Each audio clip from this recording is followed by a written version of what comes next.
Oh, and she's out. Hopefully there's no leaks. It's not leaking from the bolt.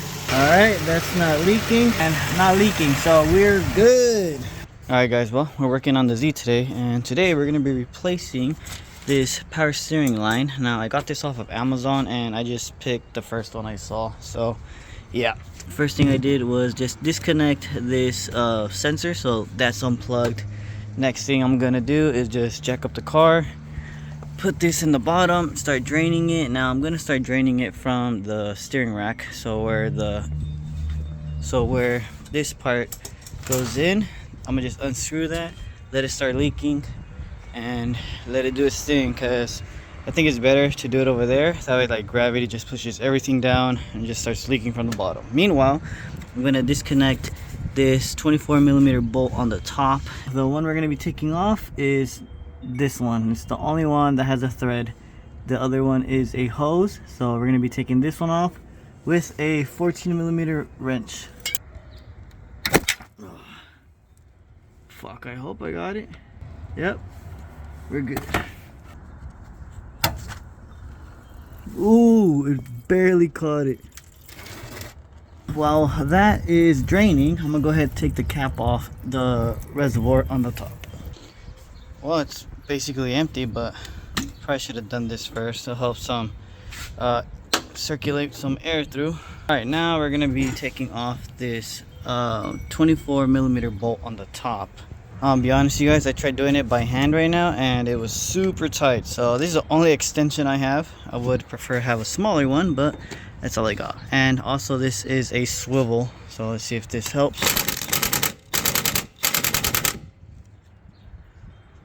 There we go. Oh, well, it took it off.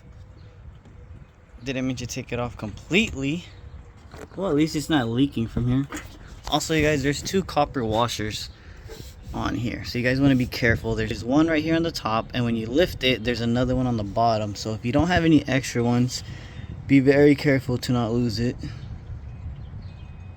So there's the second one on the bottom. So we're just gonna put this guy to the side. So here's your first copper washer. One's gonna go right here on the top, the other one will be going on the bottom of this part. There we go. So now that this is loose, now we're gonna go back to the bottom, loosen the few 10mm that are right here, which are the ones that are a pain in the ass to do. So let's see how long I take. As well, I'm just laying down and I'm gonna show you guys where the two bolts I was telling you guys about. Pretty hard to see, but it's these two right here. If I find any easy way, I'll let you guys know. Alright guys, well, I got it all apart. Everything's loose. I also went ahead and took the little 10mm bolt that goes right here as well, so that's off. The two bolts on the bottom, I just left them, and I just took the little 10mm on the top.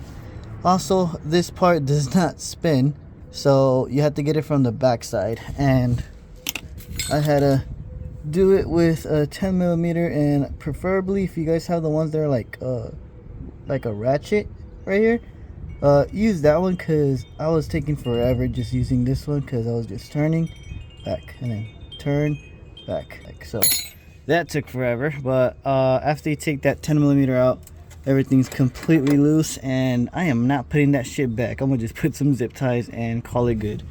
So next thing I have to try to do is fishing it out. So everything's completely loose, but now I don't know how to fish it out. So I'm gonna do that off camera because I need both of my hands, but I'll update you guys in a bit. All right, I think I found a way. You're gonna grab it from the top, and you're gonna push it down as far as you can. You want to make sure you don't mess up the plug for the sensor, but you'll just push this guy as far down as you can, and then you're gonna pull it from the bottom. I don't know if you guys can see, but it's right over there.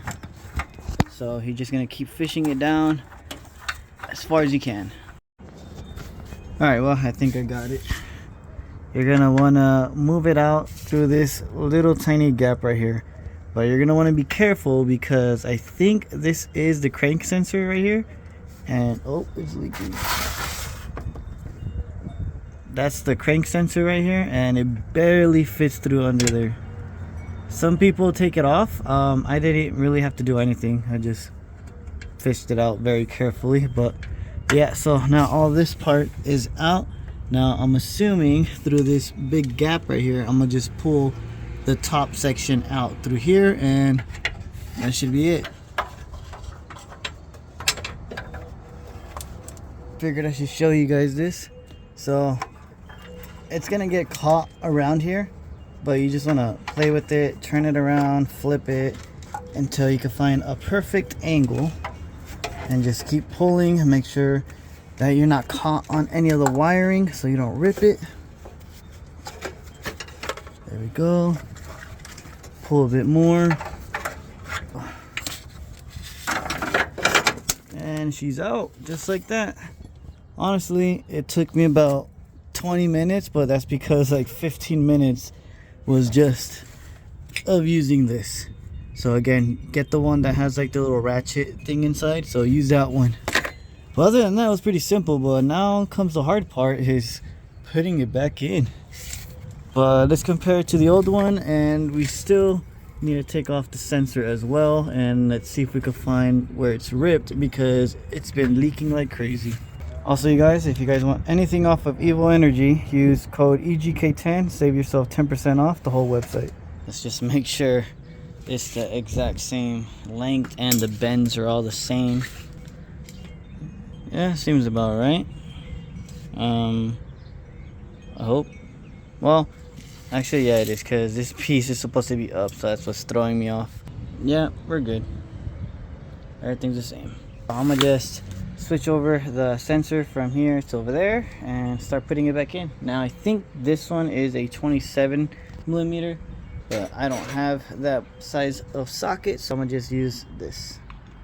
Okay, well, I got the sensor off, and I think I know where this little black O-ring goes. I think it goes on the actual sensor, but I'm gonna leave the OEM one on since I know it works. Haven't had any issues with it, so I'm gonna leave this one, and I'm not gonna put that one. Again, I'm not sure if this one does go on here, but it seems like it does. So I'm gonna just leave the OEM one. Now I'm gonna transfer this sensor, put it onto the new line, and then put that guy back in. Also, one more thing, you guys, I was wondering why it was moving a lot. Like this whole section was just moving, see? And at first I was like, is it a swivel? But I realized this is loose. So if you do get one from Amazon, be aware this piece might be loose, because this one doesn't move at all. So I was wondering why it's doing that. But I figured I'm gonna just leave it like this until I route it, and then once everything's on, I'll go ahead and tighten it. Alright guys, I don't know how much I'm gonna be able to film, but what was the last thing that came out of here? Which was the end of this guy. So this is gonna be the first thing that goes in, since that was the last thing that came out. So that part, so this part's going in first, and we're gonna repeat the same process what we just did to take it out to put it back in. So we're gonna push this guy all the way inside, gonna go over here through the corner by the alternator, pull it out, and then we'll go from the top and then pull it up. After that, then we'll put this guy through here. Again, be careful with the crank sensor. If this is not the crank sensor, let me know what it is in the comments, but we are going to be putting it back through this little gap, and that should be it. But yeah, I'll update you guys in a bit. Through, fuck, I think I fucked up. Yep. I was supposed to go through here, not through here, because now how am I supposed to put this back on? I don't know if you guys can see what I'm talking about, but yeah, even if I try going through here, it's stuck. So don't go through here, which is where the inner tie rod is at. Don't go through there. You want to go through here. Finally did it the correct way, so now we should be able to just push this guy through. But again, be careful with the sensor. Need two hands to do this, but you guys get the idea. I got everything all tightened up. That one's tying. Again, don't forget to tie in this guy right here, because it does come loose. Now I had to put this guy on. I think it's called a crescent wrench. I'm not sure.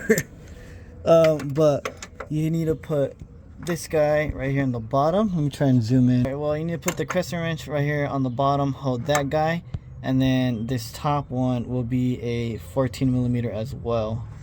Or you could just tighten it when you have it outside, but I think that would be a little bit harder because you won't be able to move the line around as freely as you would be able to if you just left that part loose. So it's pretty easy putting it back on, not gonna lie. But now I just gotta connect the top and put the 24 millimeter bolt on and call that good.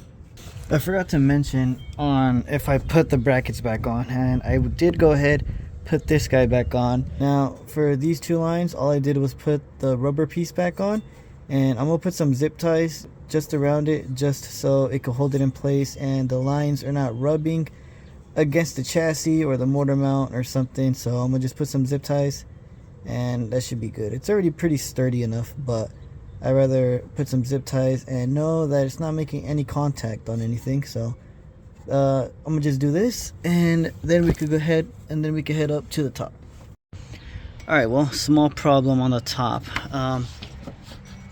There is a lot of tension if I turn this top section, because as soon as I let go it just wants to face that way, and I'm assuming it's because I went ahead and tightened the bottom, the piece that I told you that to leave loose, that way you can maneuver it and stuff. So I'm gonna go ahead, loosen it again, and then I'm gonna put this where it goes after it's where it's supposed to be. I'm gonna go ahead and then tighten it. So make sure you guys leave that loose completely until everything is bolted down, and then go back down and then tighten it. So I'm gonna go ahead and do that now. I went ahead and loosened it, and now there is a lot of play now. So now I'm gonna go ahead, put the bolt on here, tighten it, and then I'm gonna go back down and tighten that little section I just told you about. And then after that, you're pretty much done. So I'm just go ahead, put that back in, which here are the new copper washers. So we're gonna go ahead, put one of them on. There's the first one, put the new one on. I got it on. So now I just gotta start tightening it, which I think I'm gonna just get the socket because it's pretty hard to turn by hand. Yep. There we go. After that's pretty tightened down by hand, then just tighten it down with a ratchet. But I'm gonna just go ahead and do it with the impact gun. Not too hard, of course. Alright, got everything tightened down over here in the bottom now. So again, a little recap. This bracket is tightened down, this is tightened down.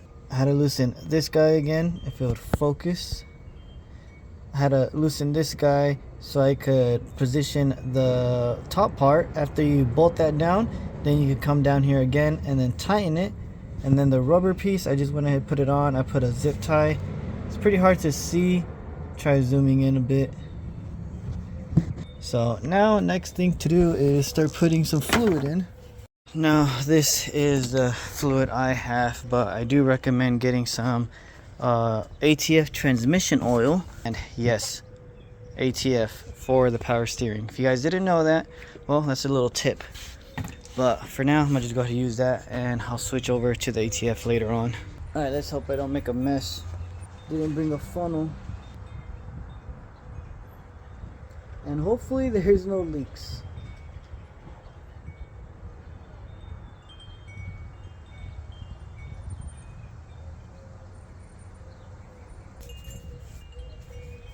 Let's turn it on and hope for the best. I'm gonna turn it on. Make the steering wheel go left all the way right, so it just passes through. I should probably put the cardboard under in case it does. Let's see. Kind of scared, to be honest, because it's gonna make a mess if it starts leaking. I'll just try and do this kind of quick in case it is leaking. Alright, that should be good. Turn it off. I'll do it properly right now once I make sure there's no leaks. All right, fluid went down. Now let's go see if there's any leaks. No leaks from there, that's good. And no leaks from here either. So now I'm gonna just do it the right way, which is the same thing, but I just did it in a hurry because I wasn't sure if it's gonna leak. So now I'm gonna just bleed it properly, and then I'm gonna leave the car running, and then I'm gonna go in the bottom of the car, make sure there's no leaks coming from anywhere while the car is on, because every time the car is on it starts leaking a lot. Let's try this again. So neutral. Also, you guys, I got this bitch gutted, so I have a video on that if you guys are interested, but that's a different topic. For now, we're just gonna continue turning the steering wheel. Now it feels the same, obviously, because the other one was just leaking, so it always had fluid in the line, so it was just leaking, so it feels the same. All right, now let's check the reservoir and check under the car.